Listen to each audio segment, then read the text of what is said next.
If I was looking at freshman year, 17-year-old Chloe, I think I would tell her, I'd say something like,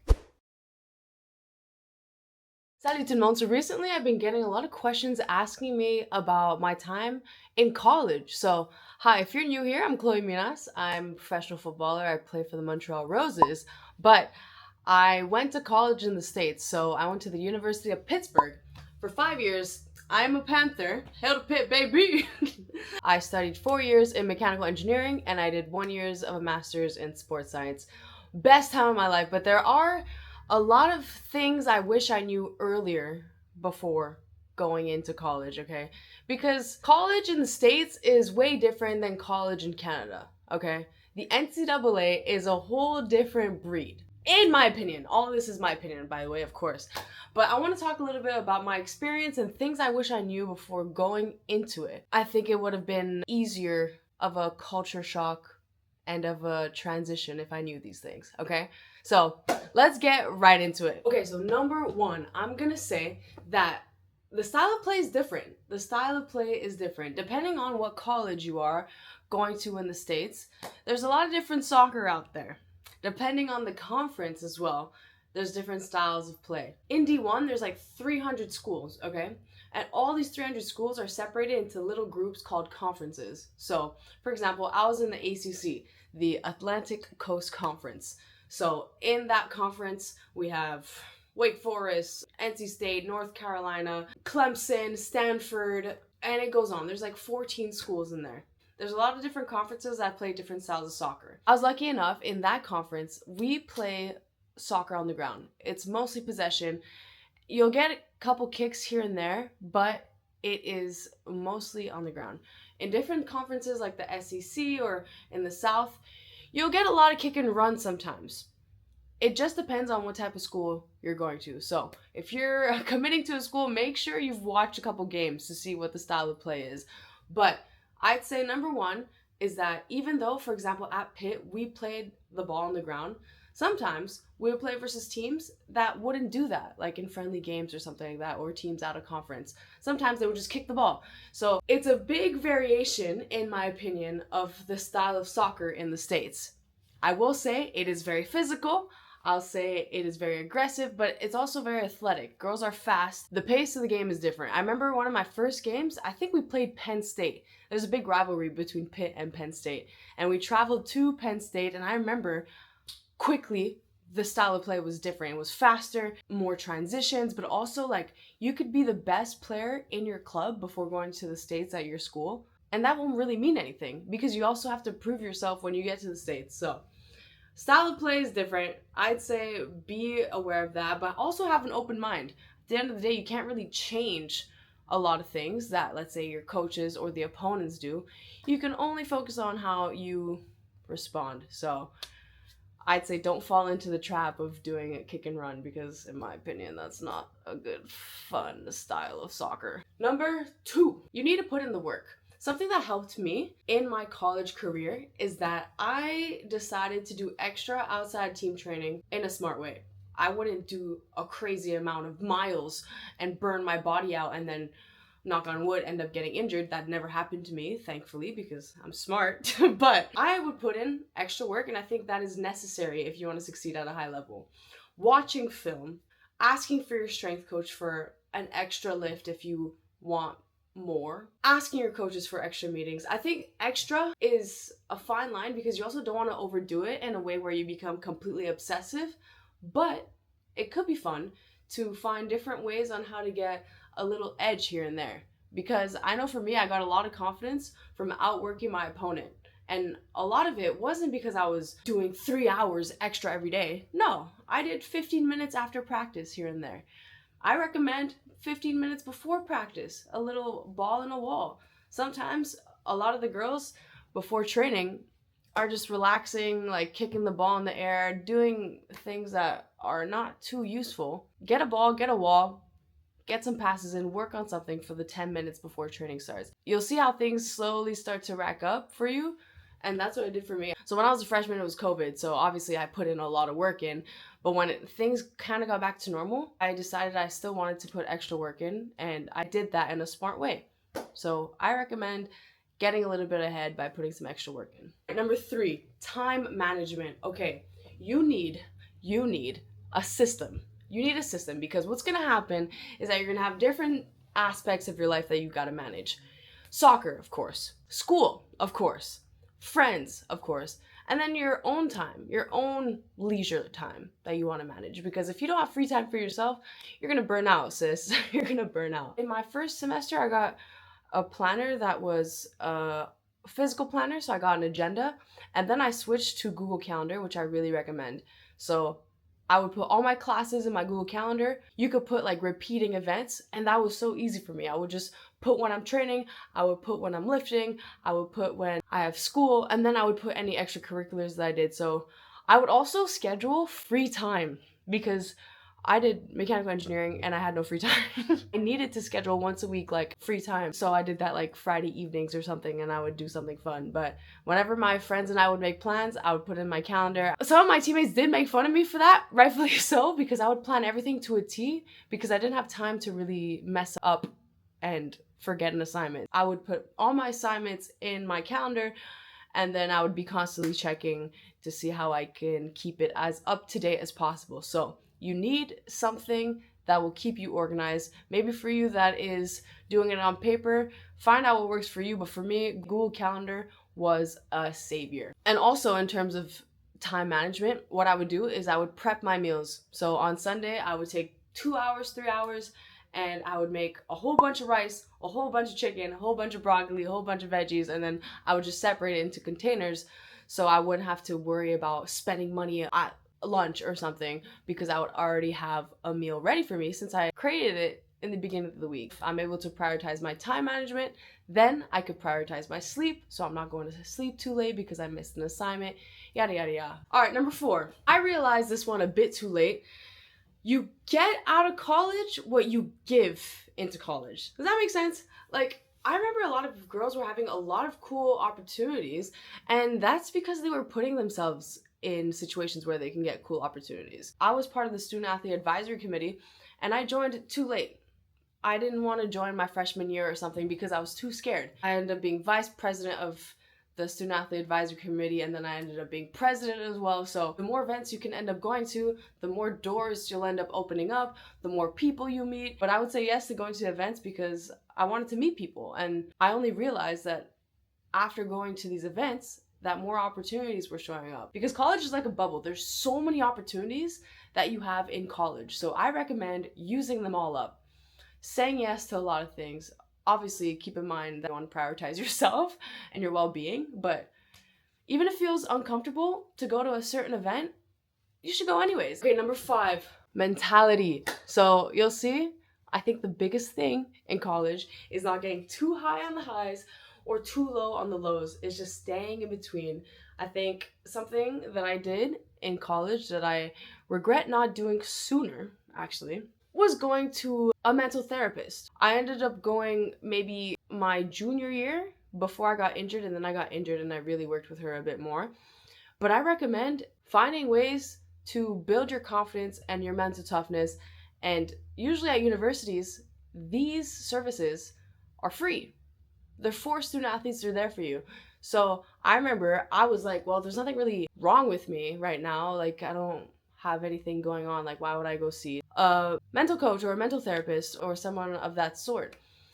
And that was very naive of me because I realized how many benefits that you can get from seeing one after I ended up seeing one.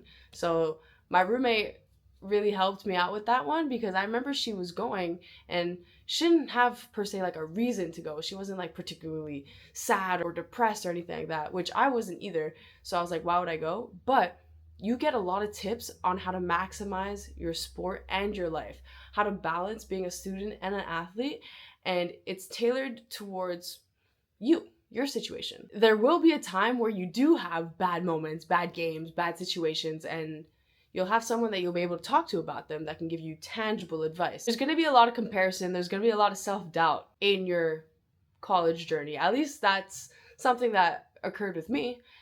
And I think keeping my mental in check and figuring out different mental techniques really helped me. So that's what I'd recommend. Number 6, recovery matters more than you think. I remember our athletic trainer, shout out Anne, was so on us for recovery, such as Normatec boots, ice bath, all the resources. In college, you have all the resources, okay? I had more resources in my college experience than I did playing in Sweden. Take advantage of all the resources. They basically treat you, at least in my experience at Pitt, they treated us like professionals, okay? Even better than professionals in some cases, where, like I said, in Sweden, I didn't have the resources I had in college. So use them. Use them. Get in the daily habit of recovering after training. It could be 10 minutes of foam rolling after practice. Take recovery seriously because those habits build on when you actually become a pro. So now I see players on my team that do these things, and I know they do them not because they suddenly woke up, but because in college they also did those habits. I know when and what works for my body thanks to my experiments that I did in college. I don't just mean the boots or the ice bath or the hot tub. I mean nutrition. Make sure you're eating enough, make sure you're sleeping enough, and make sure you're hydrating enough because it does make a big difference.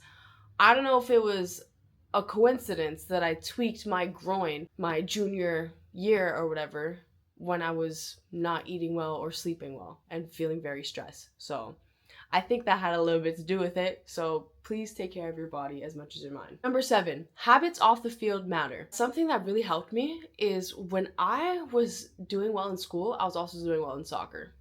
When I set up a system on how to study and when I figured out what works for me and when I was getting good grades, I realized the stress off the field and on the field just vanished because I was doing well. You know, I was getting good grades and I was understanding what process helped for me. So something I learned pretty late, I learned this in maybe my 3rd semester engineering class. We had like a little webinar on how to study. And the lady was telling us that you have to start studying 2 weeks in advance before the test. For me, if 2 weeks was a bit too long, I took that idea and I balanced it out to 10 days. So for me, 10 days was like the perfect amount of studying time because on day 10, I would organize the topics. Day 9, I would go and study topic number 1. Day 8, topic number 2. And I'll keep going. And then I would figure out a plan on how to do that so I could succeed for the test. So 14 days, 10 days, whatever works for you. I think your habits off the field really matter. So like I said before, sleeping well, eating well, but also figuring out processes that work for you, I recommend. Number 8, improvement isn't linear. So you're gonna have so many bad days, so many good days, and so many medium days, okay? Improvement isn't just boom, like, no. You're gonna have so many bumps, slumps, mental dips, injuries, like, hopefully not, but things will come up. If I was looking at freshman year, 17-year-old Chloe, I think I would tell her, I'd say something like, things won't work out the way you want them to, and that's okay. Because you're gonna be growing your mental resilience to deal with them. In college, you gotta be perseverant, and when things don't go your way, I'm telling you now, it's easy to freak out because I was freaking out. And it's okay to feel your emotions and freak out, but think about how you can, 1, validate yourself and validate your emotions, but 2, how you can think of solutions to solve the problem. For example, let's say you're expecting to play, you're expecting to start, and then the first game rolls around, you don't start. Then what? Instantly, what you're probably gonna think is, the coach hates me, or I'm not his favorite, or I suck, or whatever. Notice everything that you're feeling, but then make a plan, sis. Figure out, okay, I'm gonna keep trusting my process. If I do X, Y, and Z, if I continue to do that, then I know I'm gonna get the results I want. Fall in love with the process, because sometimes coaches will make any decision they want. They could have a dream the night before that you're not on the starting lineup and then pull you the day of the starting lineup. You know, like you don't know what's going on in their heads. That's a true story, not about me or my coaches, but a true story on someone I know. You may not start one game and you might start the other. How can you manage your level of peace throughout all of this? Because things won't go your way. So I would tell little Chloe to expect that things won't go your way and just keep in mind that you will be learning a lot about yourself throughout this whole process. Number 9, I'm gonna say coaches value reliability a lot. So I remember one of my coaches said something like, they like playing this player because they know what they're going to expect. She's consistent, she is producing in training, so that means she's also going to produce in games, which makes sense. Coaches really respect a lot of things that you do, a lot of the details. Showing up on time, how you talk to your teammates, how you talk to the coaches, how you treat the janitor in the hallway, following instructions, how coachable you are. So keep in mind, you should be like a sponge and you should absorb everything that's going on. See if you can ask questions, be involved, be engaged, because being consistent is way better than being flashy any day of the week. And number 10, let's end it with this. Enjoy the journey. I remember my freshman year, I was so stressed on doing something that was wrong. I was so stressed. I felt like I couldn't go to a certain event because I had to study. I felt like I couldn't do a day at the football game because I wanted to train. When I started implementing my process on how to manage my time, I started saying yes to things more. I was blocking off time frames of when I was going to do things. So what helped me, I realized, let's say if I was like, okay, I need to do homework, I'm not just going to say I got to do homework by the end of the day because it'll never get done. I knew something was going to get done when I put it in my calendar. So if I scheduled homework to be done from 12 to 2, I scheduled that to happen. If there was a basketball game I wanted to go to at night, I wouldn't say like, oh, I can't go because I got to do homework. No, enjoy the process, have fun. There was going to be a lot of highs, a lot of lows, but at the end of the day, it is such a blessing that you are in college having fun. So keep in mind, I haven't played college soccer in Canada. The reason why I did choose to go to the US is because the level, the resources is insane. I don't know how the level is right now in Canada, but I just know in the States, it is a big deal to play college soccer in the States. Again, this is my experience, but enjoy all the moments. Every single moment, because it flies by. And I know all the seniors say this, I know all the people that graduate say this, but it's true. So enjoy and soak it all in, because literally in a flash, it will be done. Enjoy every single moment on the bus with your teammates. Enjoy every early wake up, and that you guys are just trying to make sure you're not falling asleep before warm-up starts because it's so early in the morning. Enjoy every tutoring session. Enjoy every exam, even though I hated those. Like, enjoy them. Enjoy, because it flashes by so quick. I'd say a message to my future kids is that don't be scared to be yourself too. I think in college, everyone wants to fit in. It's not worth it. It's not worth it. If you like to wear something, wear it. College is the place where you find yourself. Try new things. Experiment with different habits. Be yourself, because life's too short. Life's way too short. But thank you so much for following along, and I will see everybody in the next video. Au revoir.